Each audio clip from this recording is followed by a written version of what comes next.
Singhu border की सड़कों पर बिखरे हुई है फूलों की पंखुड़ियां। किसान मना रहे हैं जश्न, क्योंकि साल भर के बाद तकरीबन 377 दिनों के बाद आंदोलन अब यहां पर खत्म हो रहा है। किसान घर वापसी करेंगे 11 दिसंबर को। मेरे साथ तमाम इस आंदोलन से जुड़े हुए वो युवा चेहरे हैं जिन्होंने कि साल भर में अपना सब कुछ झोंक दिया इस आंदोलन के लिए, किसानों के मुद्दे के लिए। तेजवीर जी हैं चेडोनी ग्रुप के युवा किसान नेता। तेजवीर जी बताइए, आज संतोष हो रहा है, संतुष्टि हो रही है कि साल भर के बाद अब घर वापसी करेंगे जीत के बाद? हाँ, जीत की एक संतुष्टि है, लेकिन कहीं ना कहीं एक गम भी है कि हमारे 700 से ऊपर किसानों की शहादत होगी। वो भी मंजर हमने देखा, वो मंजर भी देखा जब बारिश और तूफान से हम यहाँ लड़ रहे थे, ठंड से लड़ रहे थे, गर्मी से लड़ रहे थे। लेकिन एक निश्चय ही एक बड़ी जीत हुई है।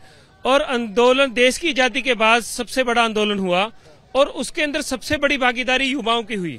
और युवाओं की ही वजह से मैं मानता हूं कि उन्होंने सेवा की, उन्होंने लोगों को लाने का काम किया, दूध को लाने का लंगर लाने का काम किया, उसी की वजह से। लेकिन मैं सहमत हूं, अगुवाई के तौर पर जरूर बुजुर्ग किसान नेता नजर आ रहे थे, लेकिन सब कुछ नौजवानों ने संभाला हुआ था। तेजवीर से मैंने आपको मिलवाया, ये देखिए, ये एक नौजवान है हरियाणा का। ये वो शख्स है जिसने की तमाम टैंकरों को और सड़क पर जो सरकार की तरफ से रास्ते रोकने के लिए व्यवधान खड़े किए गए थे उनको जो है वो हटाया।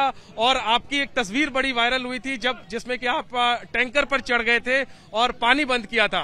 क्या चल रहा था उस वक्त दिमाग में? दिमाग में ये चल रहा था, ये तीनों काले कानून रद्द करवाने हैं और मोदी सरकार को झुकाना है। झुका के भी दिखाया, रद्द भी करवाए और माफी भी मंगवाई है मोदी से।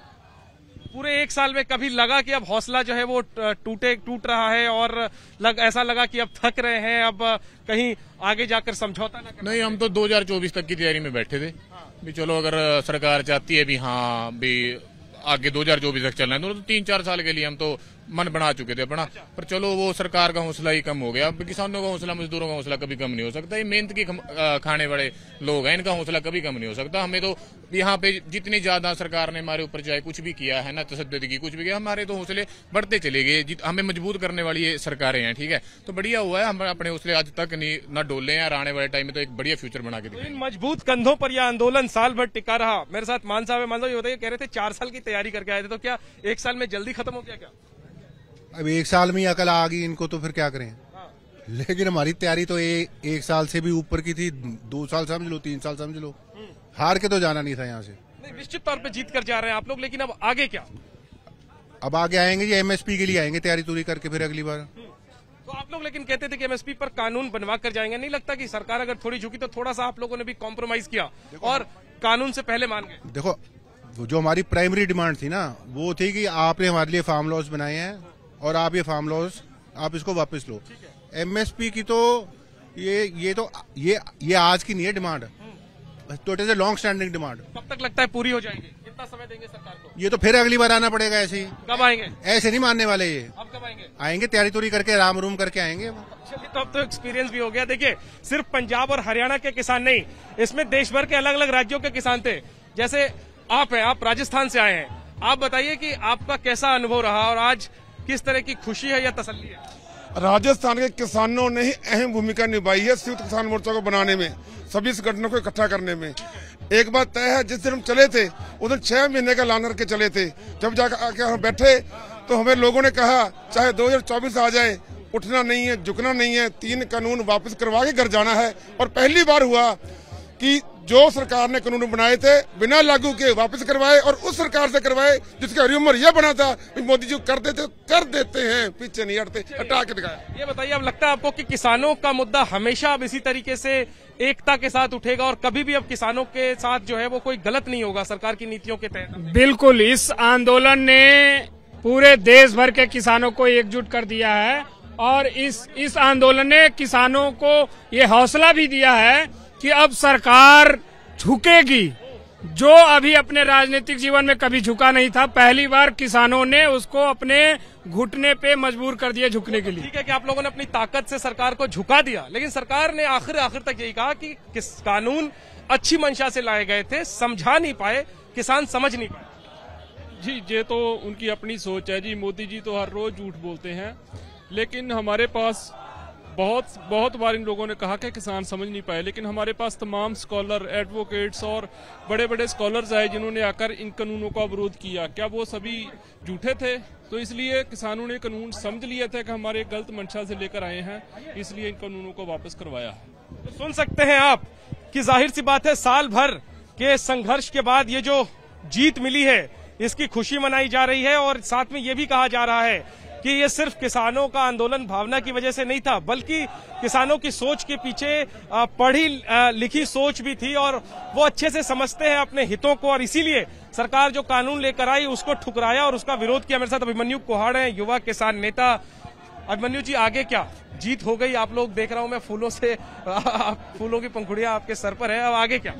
देखिए, सबसे पहले जो आपने फूलों की बात करी है, फूल तो हम उन शहीद किसानों के चरणों में अर्पित करना चाहते हैं जिन 750 से अधिक किसानों ने अपनी कुर्बानी दी और जिनकी कुर्बानी के कारण ये आंदोलन हम जीत पाए, ये आंदोलन हम फतेह कर पाए। आगे क्या? आगे ये है, देखिए, जो आज हमसे कमिटमेंट की गई है, ये कमिटमेंट सरकार को पूरी करनी चाहिए जो रिटर्न में उन्होंने दी है कृषि मंत्रालय की तरफ से।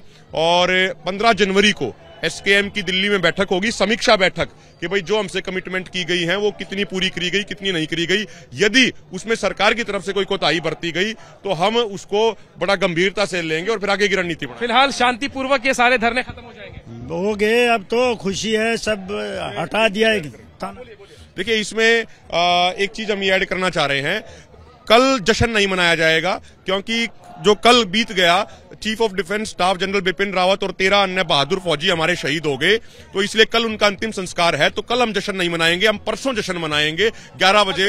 हाँ, ढोल नगाड़ों के साथ लाखों ट्रैक्टरों की संख्या में जुलूस बना के घरों की तरफ जाएंगे। ठीक है, तो कल सीडीएस विपिन रावत और उनके साथ जो शहीद हुए लोग, उन्हें श्रद्धांजलि दी जाएगी और परसों जश्न मना करके 11 दिसंबर को यहां से विदा होंगे किसान। और जश्न, हालांकि देखिए, खुशी जो है वो काबू में आप नहीं रख सकते। देखिए, सड़कों पर ये किस तरीके से फूलों की पंखुड़ियां जो हैं वो बिखरी हुई हैं और किसान जो हैं वो जश्न मना रहे हैं। यहाँ पर तमाम किसानों के संगठनों के झंडे तो नजर आ ही रहे हैं, हमें तिरंगा झंडा भी नजर आ रहा है। और हम जिधर जा रहे हैं, देखिए, कैमरा पर्सन चाको जी आपको दिखाएंगे, देख सकते हैं आप, सड़क जो है वो सड़क का रंग नहीं पता चल रहा, ऐसा लग रहा है कि सड़क पीली हो गई हो।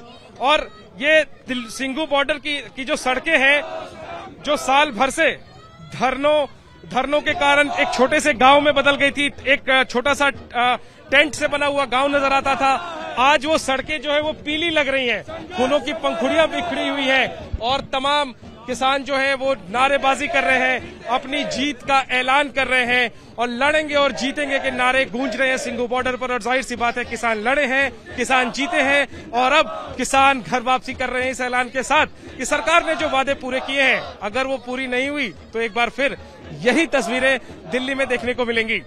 कैमरा पर्सन नजी चाको के साथ Jainendra, ABP news, Singhu border, Delhi.